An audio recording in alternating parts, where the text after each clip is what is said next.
সুকুমার রায়। শিব ঠাকুরের আপন দেশে আইন কানুন সর্বনেশে। কেউ যদি চায় পিছলে পড়ে বেদা এসে পাকড়ে ধরে। কাজীর কাছে হয় বিচার, 21 টাকার দণ্ড তার। সে তাই সন্ধ্যে 6টার আগে আসতে হলে টিকিট লাগে। আসতে হলে বিন টিকিটে দমদা মদম লাগায় পিঠে। কোটার এসে নস্যি ঝাড়ে, 21 দফা হাঁচিয়ে মারে। কারোর যদি দাঁতটি নড়ে, 4টি টাকা মাসল ধরে। কারোর যদি গোপ গজায়, 100 আনা ট্যাক্সও চায়। কুচিয়ে পিচে গুজিয়ে ঘাট, সেলাম টোকার 21 বার।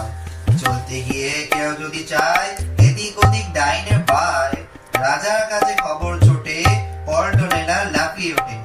দুপুর রোদে ঘামিয়ে তাই 21 আতা জল গেলাম। যেসব লোকে পদ্য লেখে তাদের ধরে খাঁচায় রেখে, কানে কাছে নানান সুরে নামতা শোনায় 100 করে। সামনে রেখে মুদির খাতা, হিসাব কষায় 21 পাতা। হঠাৎ সেটায় রাত দুপুরে নাক ডাকালে ঘুমের ঘরে। অমনি তেরে মাথায় ঘষে গোবর গুলের পেলে কষে, 21টি পা খুঁড়িয়ে তাকে 21 ঘন্টা